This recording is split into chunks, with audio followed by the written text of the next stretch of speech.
welcome to Would I Lie to You, the show with naked truths and well-dressed lies. On Lee Mack's team tonight, a comedian from Devon who is truly the cream of the crop. Or should that be the jam of the crop? I never know which goes first. It's Josh Widdicombe. And a star of Made in Chelsea, a show so posh it makes Downton Abbey look like EastEnders. It's Sophie Hermann. And on David Mitchell's team tonight, a DJ and presenter who loves garage classics. My favourite garage classic is treating myself to a scratch card when I pay for my petrol. It's Gemma Cairney. And a man famous for his hammer. No, not the Norse god Thor. It's auctioneer and four-room star Bisram.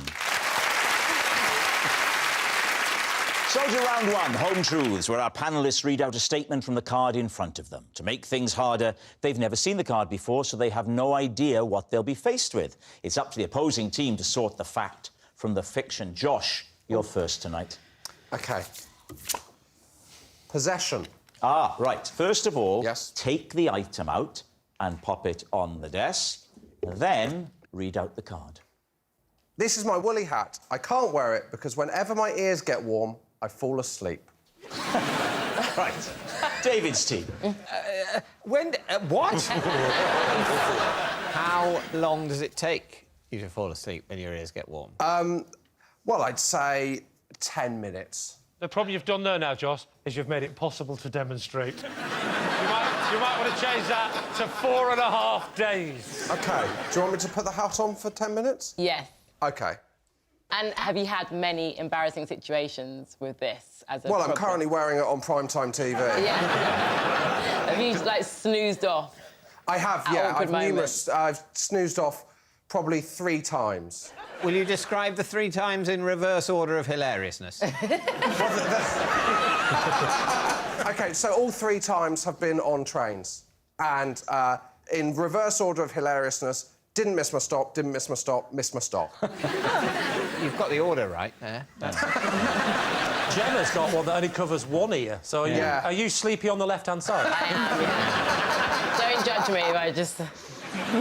Can I... genuinely, my ears are warming up and I'm feeling... Can I take it off? You're feeling a bit drowsy?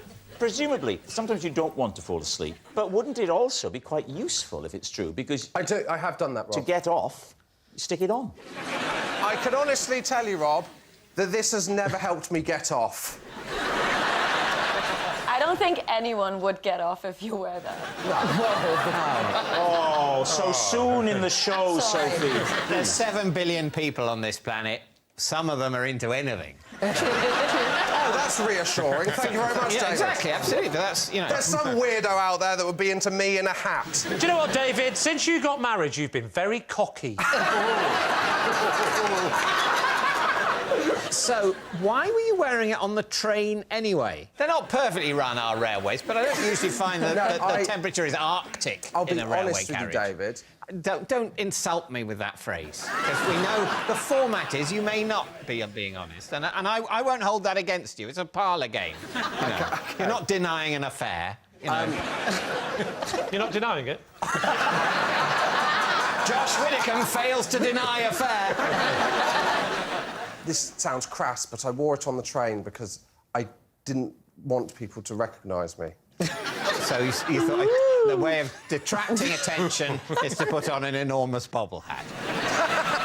What are you thinking, Gemma? I don't think this is true. I think it's a lie. Yeah, it's got to be a lie. Who falls asleep by putting a hat on? I think it might be true.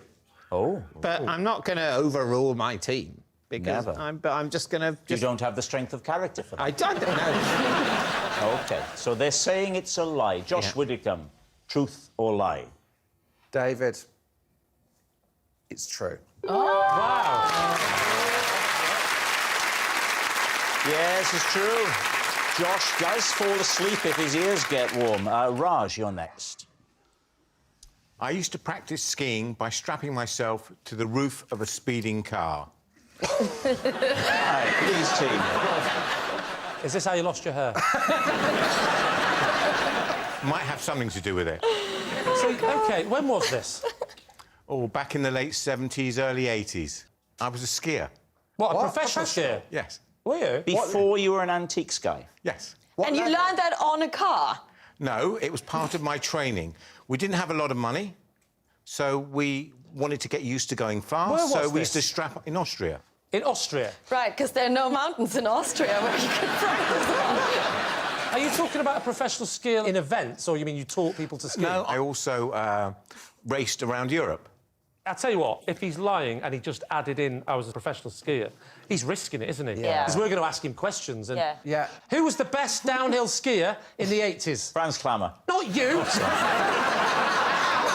Franz Klammer. I will never know. So why wouldn't you use the mountains in Austria, then? Well, for two reasons. What are they?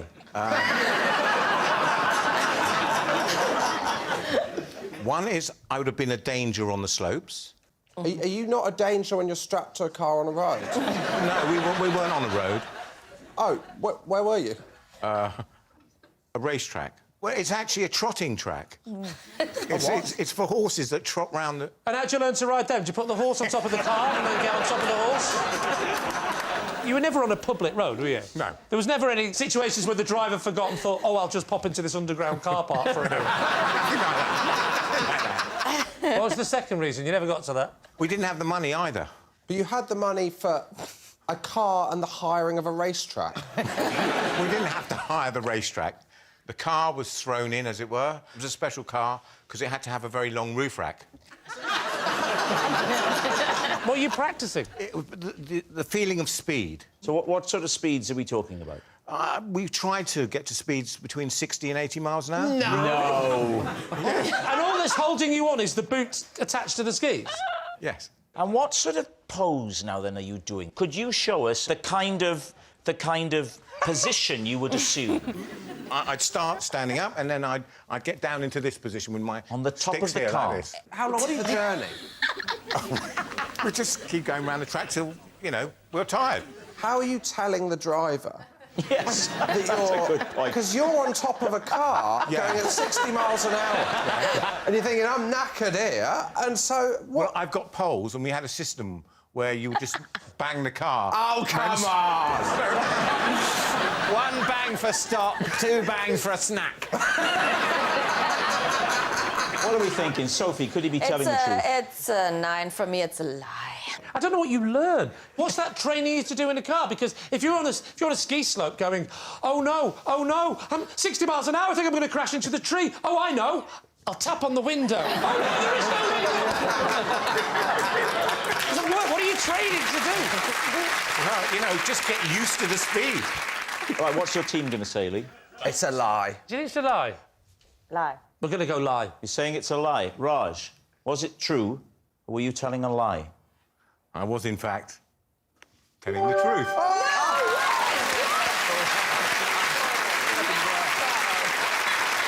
Yes, it's true. Raj really did practice skiing on the roof of a car. Sophie, you're next. OK. Last year, at a charity dinner, I asked Prince William to fetch me a drink because I thought he was a waiter. David's team.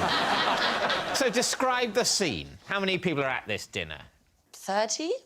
Maybe 40? OK. Had you ever seen Prince William before? I have, and I actually used to be such a big fan of him in the 90s when he still had hair.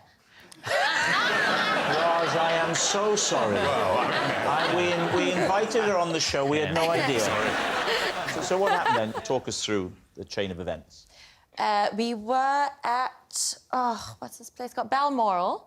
What? What's this place called? You were at Balmoral. We were mingling. I always get really hungry at these events, and I'm just busy shoving my face into the canapes. And then I kind of, one got a little bit stuck in the wrong pipe. So I was half choking, basically. Okay. It was a terrible situation. So I just tapped on some shoulder, and, I mean, it was a balding man. How did he respond?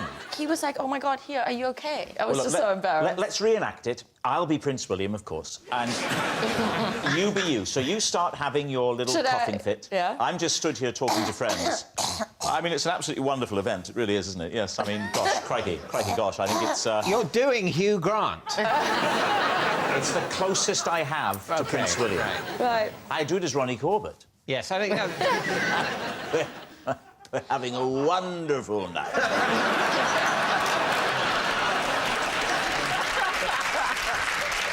Imagine Lee is Prince William. Let's see if Lee will do this beautifully. Watch this, watch this. Are you Welsh? What?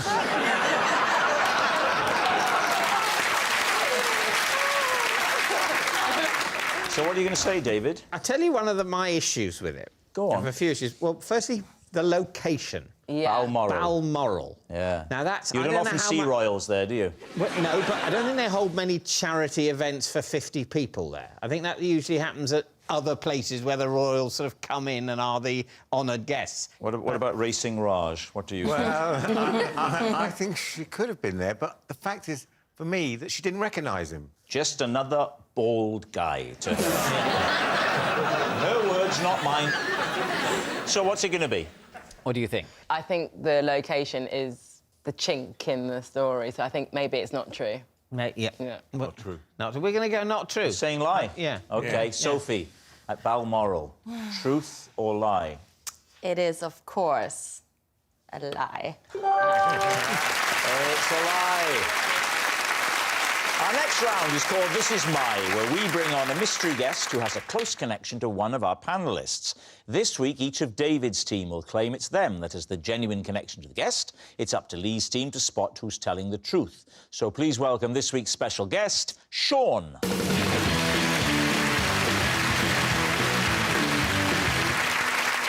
So, Raj, what is Sean to you? This is Sean. I used to whip his shirt off in public for money. Right, Raj's bare-chested buddy. Gemma, how do you know Sean? This is Sean, and at school he blew up my Whatsits. All right, Gemma's crisp combustor. And finally, David, what is your relationship with Sean? This is Sean. As a boy, I would only let him cut my hair if he was dressed as Zorro. So there we have it. Raj's bare-chested buddy, Gemma's crisp combustor, or David's heroic hairdresser. Lee's team, where will you begin? OK, Raj, you used to rip his shirt off for money. Yep. When was this? Back in the early 80s. Well, let's just get straight to the point. What the hell are you talking about? Why did you rip his shirt off for money? Well, I'm a bit of a keen amateur magician. Oh, hello. Where did you learn this? On top of a bicycle? But I also owned a bistro, so it allowed me... Oh, hello. What What a life you've led. And because I had the bistro, it allowed me to indulge my passion of magic. So I used to hold magic evenings where we'd give them dinner and then we'd do close-up magic and then we'd end up doing a little bit of a cabaret. So what was the trick that involved you ripping off his shirt? Well, it was the finale to the cabaret act. What was the finale? Ripping his shirt off. That's not a trick, that's assault.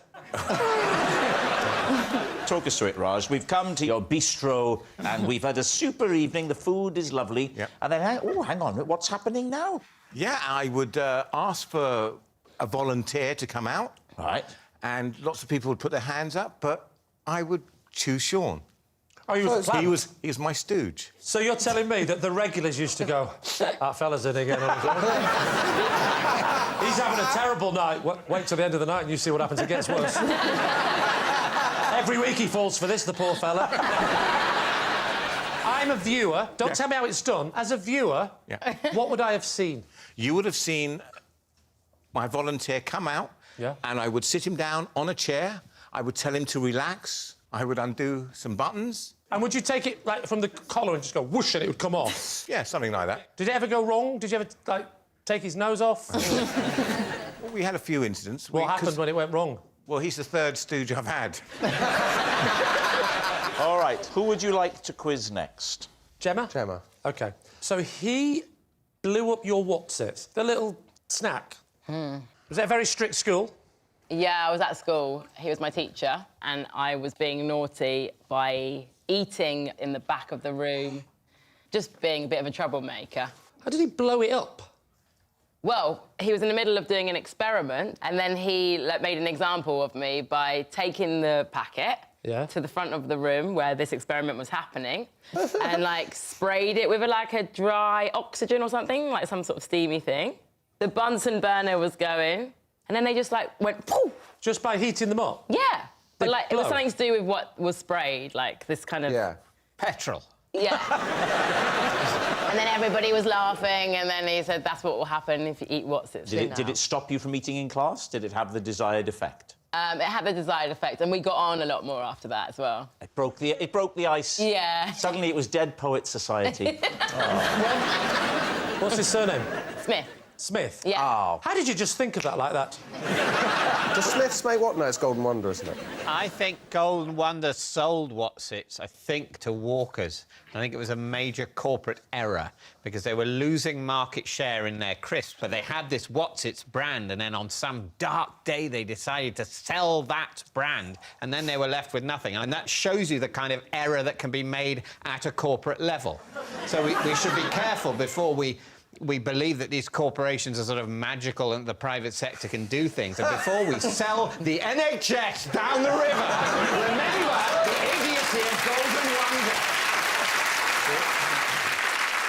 OK, now then, what about David? Just remind us, David. As a boy, I would only let Sean cut my hair if he was dressed as Zorro. It doesn't seem very worth his while. What was the kind of... How much were you paying him to dress as Zorro for this one To be haircut? honest, I was a child. I didn't pay him. This is the bit I doubt, that David was a child ever. Did you go asking for Zorro? Was it just an optional thing you used to put on the board? As Zorro, an extra £3. I think my parents requested Zorro. What?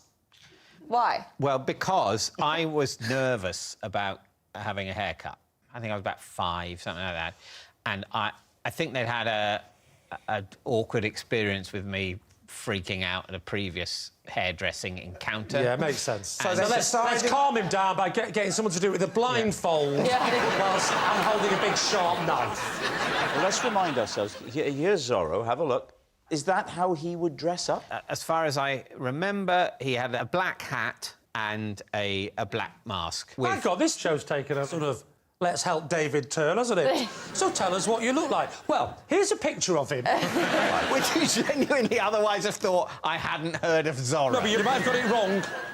Well, just, yeah, you know, he wore the classic Zorro fireman's helmet and a stethoscope.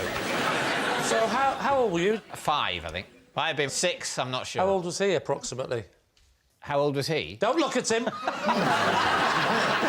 You can't stop me looking at it. I think he was in his 20s. Right, so let's be kind and say 21. So, therefore, he's 15 years older than you at that time. Yeah. You're saying this man is 15 years older than you. And how old are you? 47. Approximately the same age to me, that man. OK.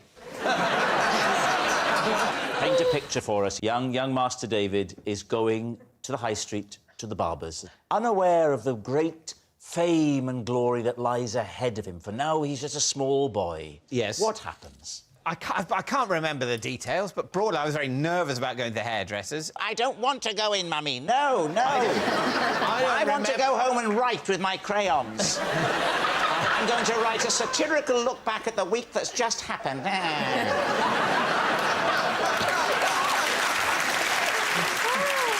My friends in playgroup are telling me I'm quite the wit. I mean, I was probably unbearable, you're right. You know, I contemplate that every day. You say unbearable, I say adorable. Thank you. I don't remember the details. What's that? Sending you a heart. Oh, is that a heart? I thought that was saying, remember your kidneys. Right, we need an answer. So, Lee's team is Sean, Raj's bare-chested buddy, Gemma's crisp combustor, or David's heroic hairdresser. I'm struggling with David's here a little bit. Yes. So Gemma's Wotsits. That's very believable. That's the kind of thing a kind of wacky science teacher would do to... Yeah, it is very believable. passion in science. And what's unbelievable is the idea that... Now, Have you left the gas on? Raj, show us a trick.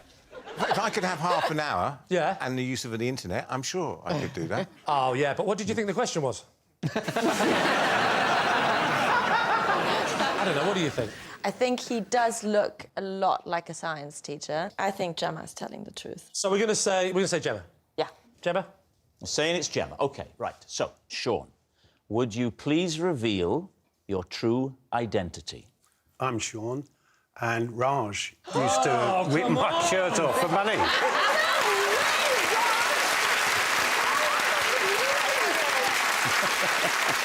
Yes, Sean is Raj's bare-chested buddy, and we can now see the trick. So, you're going to need to wear masks for this, please.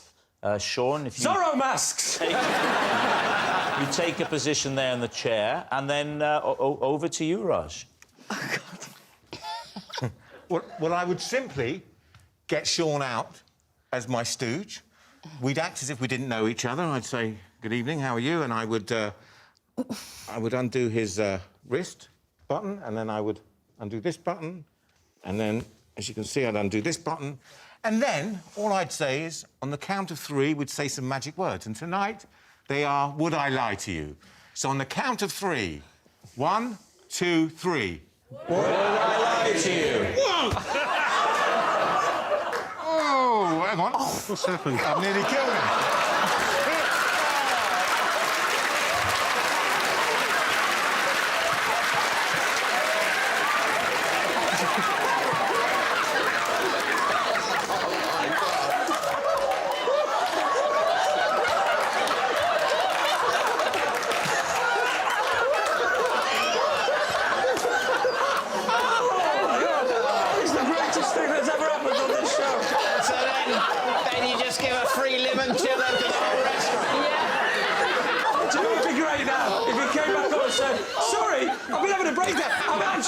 Gemma's science test. The noise was the best bit. 30 years since we've done it. I've just got pictures of him 30 years ago, just coming in every week going, can you please do it right this time? It was the second poll. You decided to go again was the coolest bit. Why did you keep going? Thank God you didn't cut him in half. Is Sean all right? Who cares? Raj! He's fine. I love the idea that you had to put masks on for safety reasons. And it almost took his head off. Which brings us to our final round, quick fire lies, and we start with... It's Lee. I was pecked in the eye twice while closely inspecting a cuckoo clock at precisely 2 p.m. David's team. I've seen worse injuries tonight. Yeah. Where was this cuckoo clock? It was on my wall. Why were you inspecting it? Because it wasn't working properly. Oh, it sounds like it was. So it turns out. When did this happen? It happened at 2 o'clock. Are you listening?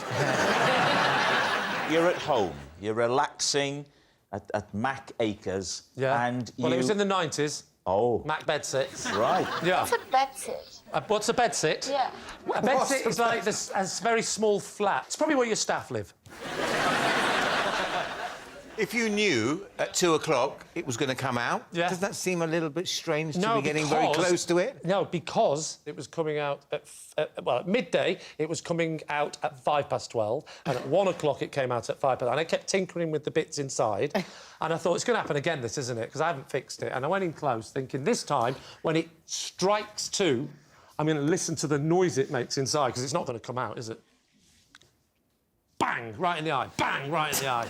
So essentially, you were a victim of your own clock-mending success. Absolutely. You did enough fiddling to produce a result. What do you think, David? What do you think? Cobblers. Rubbish.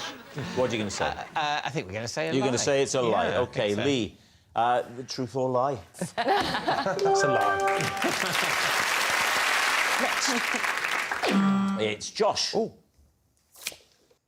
Even though we use the same brand, I insist my wife and I have separate tubes of toothpaste because the way she squeezes hers is just plain wrong. David's Right. I can believe that. To be honest, it happens with us as well. We've got separate toothpaste tubes, so... What does your wife do, then? Where I do you always squeeze mine up from the bottom, Yeah. but she'll just squeeze it randomly. Is that like you, Josh? I'd imagine when you squeeze your tube, the whole blooming head comes off. So I do mine traditionally from the top. The top?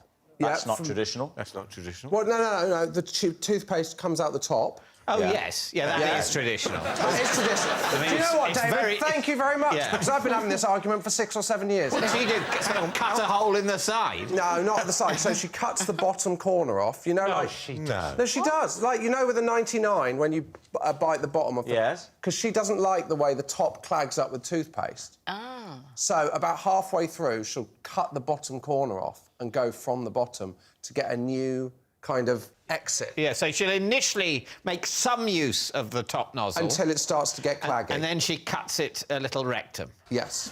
Yeah. It seems to me a very simple solution. You have your own tubes each. Yeah, they do. Yeah, we do. That's the point. that's what we're being invited to believe Do you know or what? disbelieve. I have found this very reassuring, because you've all backed up my approach and you've totally backed up the way I'm living my life. I think I believe it. I just want to know when you found this out. It was probably when we moved in together.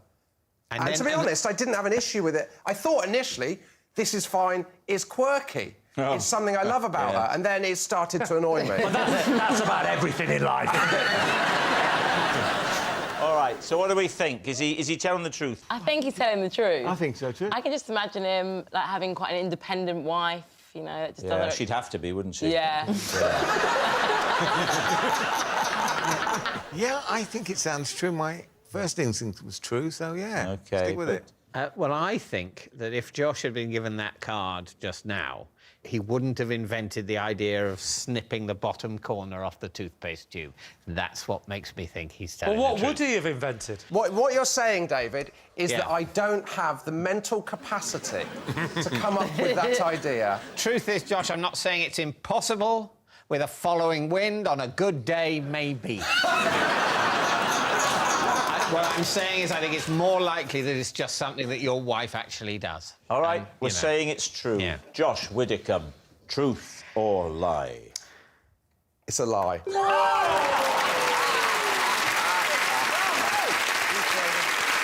Very good. That noise signals time is up. It's the end of the show. And I can reveal that David's team have won by 4 points to 2. Thanks for watching. We'll see you next time. Good night.